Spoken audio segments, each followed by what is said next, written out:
საუბარი იმის შესახებ, რომ ადმირალი რიჩარდ ბერდი თავისი ანტარქტიდული ექსპედიციის დროს სხვა ცივილიზაციის წარმომადგენლებს დაეკონტაქტა.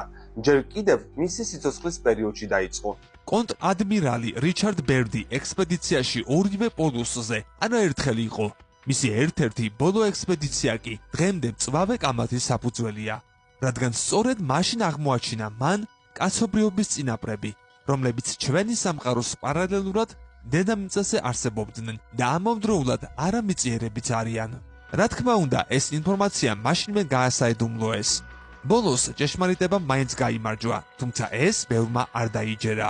ინგლისურ პრესაში 90-იანი წლების მეორე ნახევარში ბერდის დღიურებიდან პერიოდულად ფრაგმენტები ჩნდებოდა. კერძოდ, 1996 წელს 1926 წლის ექსპედიციის ანგარიში გამოაქვეყნეს ბერდის ჩრდილოეთ პოლუსზე გადაფრენის შესახებ, რომელმაც ადმირალს სახელი გაუთქვა, მაგრამ ეს ოფიციალური დოკუმენტები იყო.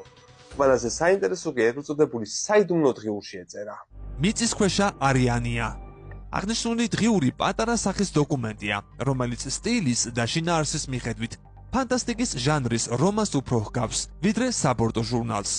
ის 1947 წლით არის დათარიღებული.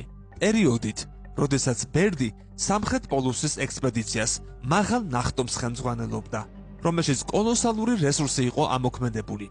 4500 ადამიანი, ავიამზიდები, თვითმფრინავები, ტორპედოიანი ნავები და ასე შემდეგ. პუბლიკაციის მიხედვით, როდესაც ბერდმა სამხრეთ პოლუსს თვითმფრინავით გადაუფრინა, მხოლოდ ახალი, მანამდე უცნობი მიწები კი არა, უცხო რასაც აღმოაჩინა, რომელიც დედამიწის შიგნით სიცარიელეში ცხოვრობდა. ბერდი მათ ისე აღწერდა, როგორც მაღალ და ქერათმიან ადამიანებს, რომლებიც ინგლისურად საუბრობდნენ, მაგრამ გერმანული თუ სკანდინავიური აქცენტი ჰქონდათ. მათი გადაადგილების საშუალება კი მფრინავი თეფშები იყო. მათ ფრენის დროს მისი თვითმფრინავი რაღაც ტექნოლოგიით დაატყვევეს და მისი პილოტი სასაუბროდ უფროსთან წაიყვანეს, რომელსაც თავად ოსტატს ეძახდნენ.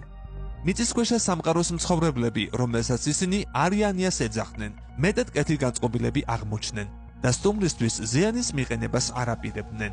პირიქით, მათ დედამიწის ზედაპირზე მცხოვრებლებისთვის გაფრთხილების შეტყობინების გაგზავნა უნდოდათ.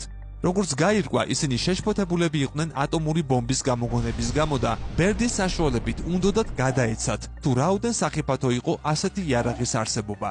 საუბარი მოკლე იყო, მაგრამ ბერდს ეყო დრო იმაში დასარწმუნებლად, რომ მათი ტექნოლოგიები ჩვენსას 1000 წლეულებით უსწრებდა.